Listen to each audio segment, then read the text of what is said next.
మన వారాహి సిల్వర్ జ్యువెలరీలో అద్భుతమైన ఆఫర్స్ పొందండి మరియు కారు గెలుచుకునే గొప్ప అవకాశం.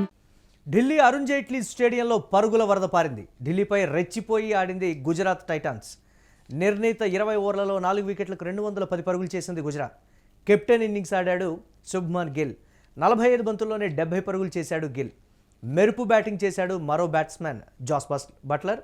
ఇక హాఫ్ సెంచరీతో కెప్టెన్కి అండగా నిలిచాడు సుందర్. 2 వికెట్లు తీశాడు ముఖేష్ కుమార్. ఇక ఢిల్లీ క్యాపిటల్స్ టార్గెట్ 211 పరుగులుగా ఉంది. దీనిపై మరిన్ని అప్డేట్స్ మా కరెస్పాండెంట్ సత్య అందిస్తారు. సత్య, 210 పరుగులు సరే, ఈ ఐపీఎల్లో 200 పైచిలుకు పరుగులైనా 220, 230 పరుగులకు కూడా ఛేదించేటువంటి పరిస్థితులు ఉన్నాయి. ఇప్పుడు ఢిల్లీ క్యాపిటల్స్ కూడా స్ట్రాంగ్గా కనిపిస్తున్నటువంటి పరిస్థితి ఉంది.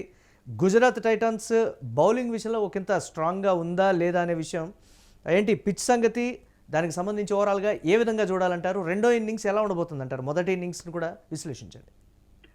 డెఫినెట్ గా ఢిల్లీ అరుణ్ జైట్లీ స్టేడియంలో పరుగుల వరద పారిందని చెప్పుకోవచ్చు మురళి. ముఖ్యంగా ప్రధానంగా ఢిల్లీ నిర్ణీత 20 ఓవర్లలో 210కి 4 వికెట్లు కోల్పోయి భారీ టార్గెట్ అయితే మరి ఇటు ఢిల్లీకి ఇచ్చిన పరిస్థితి అయితే కనబడతా ఉంది. గుజరాత్ పెద్ద ఎత్తున రెచ్చిపోయి ఆడిన పరిస్థితి కనబడతా ఉంది. సాయి సుదర్శన్ 2 4 కొట్టి అవుట్ అయిన పరిస్థితి ఉంది. 12 పరుగులు చేశాడు. శుభం గిల్ తన కెప్టెన్ ఇన్నింగ్స్ ఆడాడు. చక్కగా ఆ బ్యాటింగ్ స్కిల్స్ చూసాం మనం ఈ రోజు. ప్రధానంగా 45 బంతుల్లోనే కేవలం 70 పరుగులు చేసి 4 4లు 5 సిక్సర్లతో రెచ్చిపోయిన పరిస్థితి కనబడుతుంది. ఆ స్ట్రైక్ రేట్ ను పెంచుకునే ప్రయత్నం చేశాడు. ఎందుకంటే పెద్ద ఎత్తున స్ట్రైక్ రేట్ పైన గిల్ కి విమర్శలు వస్తూ ఉంటాయి. దాన్ని చక్కదిద్దుకునే ప్రయత్నం చేశారు. మంచి ఇన్నింగ్స్ ఆడిన కెప్టెన్ ఇన్నింగ్స్ ఆడిన కూడా మరి అటు జీటీని ముందుంచిన పరిస్థితి కనబడుతుంది. బట్లర్ మాత్రం ఒకవైపు ఊచకోత కోసాడని చెప్పుకోవచ్చు. బట్లర్ ఖచ్చితంగా బౌలర్లను అక్కడ అంటే నిలబెట్టి మరి కొట్టిన పరిస్థితి ఉంది. కేవలం 27 బాళ్లలోనే 52 పరుగులు చేశారు. 5 సిక్సర్లు బాదిన పరిస్థితి ఉంది. పెద్ద పెద్ద లాంగ్ సిక్సర్లు కొట్టి మరి బౌలర్లకైతే చుక్కలు చూపించిన పరిస్థితి ఉంది. ప్రధానంగా 5 సిక్సర్లు 3 4లతో రెచ్చిపోయిన పరిస్థితి అయితే కనబడతా ఉంది. దానికి తోడు గిల్కి తోడుగా వాషింగ్ సుందర్ 55 పరుగులు చేసిన పరిస్థితి ఉంది. 32 బంతుల్లోనే 55 పరుగులు, 2 సిక్సర్లు, 6 4లతో చెలరేగి ఆడిపోయిన వాషింగ్ సుందర్. ఎందుకు ప్రధానంగా వాషింగ్టన్ సుందర్ మరి పెద్ద ఎత్తున ఆల్రౌండర్ గా ఉంటారు. సో ఆయనకు కొంత ప్రమోషన్ వచ్చింది. సో ప్రమోషన్ కూడా చక్కగా వినియోగించుకున్నాడు. ఇక్కడ ప్రధానంగా వాషింగ్ సుందర్ కు సంబంధించి ఆయన బ్యాటింగ్ స్టైల్ కావచ్చు, ఆయన ఆడినటువంటి షాట్స్ కావచ్చు, అంటే ఇక్కడ స్ట్రైక్ రేట్ విషయంలో చాలా చక్కగా ఆడారు. అలాగే శుభం గిల్ పార్ట్నర్షిప్ ఏదైతే ఉందో చాలా చక్కగా ముందుకు తీసుకెళ్లారు. సో ఈ భారీ స్కోర్ రావడానికి ప్రధానంగా బట్లర్, గిల్ అలాగే వీళ్ళు ముగ్గురు కూడా చాలా చక్కగా ఆడినటువంటి తీరు కావచ్చు, ఇవన్నీ కూడా చాలా బాగున్నాయి.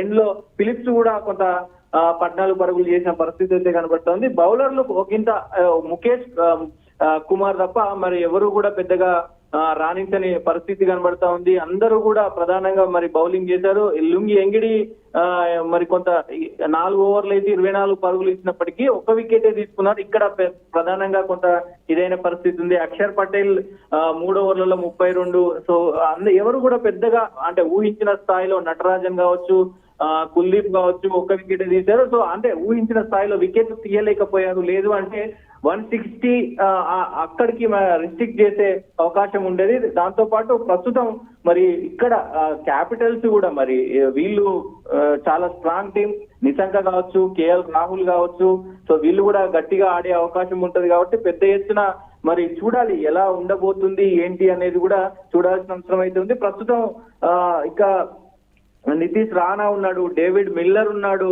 స్టబ్స్ ఉన్నాడు, వీళ్ళందరూ అక్షర్ పటేల్ ఉన్నాడు. వీళ్ళందరూ కూడా మరి మంచిగా అంటే బ్యాటింగ్ లైనప్ వీళ్ళది కూడా స్ట్రాంగ్ గా ఉంది. కాబట్టి ఆ గెలిపించగలిగే సత్తా ఉంది. మళ్ళీ అక్కడ సొంత టీం అంటే ఢిల్లీలో ఆడుతున్నారు కాబట్టి ఆ అడ్వాంటేజ్ ఉంటది. సో మరి చూడాలి మురళి. రైట్, అంటే పిచ్ ఏ విధంగా స్పందించేటువంటి అవకాశం ఉందనేటువంటి మాట. మొదటిగా బ్యాటింగ్కి అనుకూలించింది, బట్ రెండో ఇన్నింగ్స్లో మాత్రం ఆ స్థాయి అనుకూలత ఉండదు అనేటువంటి పరిస్థితి. అలా చూడొచ్చు అంటారా? ఓవరాల్ గా విన్నింగ్ ఛాన్సెస్ ఎవరెవరికి ఏ విధంగా ఉన్నాయి? అయితే పెద్ద ఎత్తున మరి ఢిల్లీ ముందుకు వెళ్తే పరిస్థితి కనబడుతోంది. ఎందుకంటే ఆ అడ్వాంటేజ్ అనేది ఉంటది. ఎందుకంటే బ్యాటింగ్ పిచ్ అది. బ్యాటింగ్ లో దాదాపు ఇంకా కొంత మరి జీటీ కూడా ఇంకొంత మెరుగైనటువంటి రన్స్ చేస్తే కనుక 230, 240 అంతవరకు చేస్తే కనుక మ్యాచ్ కొంత టైట్ ఉండే అవకాశం ఉంటది. ఈ బౌలర్లు ఇక్కడ ప్రధానంగా మారాల్సిన అవసరం ఉంటది. రబాడా కావచ్చు, సిరాజ్ కావచ్చు, వీళ్ళందరూ కూడా పెద్ద ఎత్తున మరి బౌలింగ్ మంచిగా చేస్తే గనక మరి ఇటు రషీద్ ఖాన్ కావచ్చు, రబాడా, వీళ్ళందరూ, సిరాజ్, అశోక్ శర్మ, ఏదైతే ప్రసిద్ధి కృష్ణ వీళ్ళందరూ కూడా కొంత మంచిగా బౌలింగ్ వేయగలిగితే కనుక చక్కగా ఆ ప్లానింగ్ ప్రకారం, అంటే మ్యాచ్ లోకి వచ్చే ముందు ఒక ప్లానింగ్ తో వస్తారు. ఏ బ్యాటర్ ని ఎలా అవుట్ చేయాలి, ఏ బ్యాటర్ ని ఫీల్డింగ్ ఎక్కడ పెట్టాలి, ఎప్పుడు మారవాలి, అక్కడ ఎక్కడ బాల్ వేస్తే ఆయన ఎక్కడ కొడతాడు, ఒక ప్లాన్ ప్రకారం వస్తారు. కాబట్టి ఆ ప్లాన్ లో నిజంగా ఎగ్జిక్యూట్ చేయగలిగితే ఖచ్చితంగా మరి జీటీ గెలిచే అవకాశం ఉంటుంది. కానీ బ్యాటింగ్ కు వాళ్ళ సొంత గ్రౌండ్ కాబట్టి ఇటు ఢిల్లీకి కూడా అడ్వాంటేజ్ ఉంటుంది. వాళ్ళ బ్యాటింగ్ కూడా నిశంక గానీ, రాహుల్ గానీ, అందరూ కూడా, నితీష్ రాణా గానీ, డేవిడ్ మిల్లర్ గానీ, స్టబ్స్ గానీ, వీళ్ళందరూ కూడా మంచిగా ఆడే అవకాశం ఉంది. కాబట్టి మరి బ్యాటింగ్ ఆర్డర్ కూడా దాదాపు 7 వరకు కూడా బ్యాటింగ్ ఆర్డర్ ఉంది, స్ట్రాంగ్ బ్యాటింగ్ ఆర్డర్ ఉంది.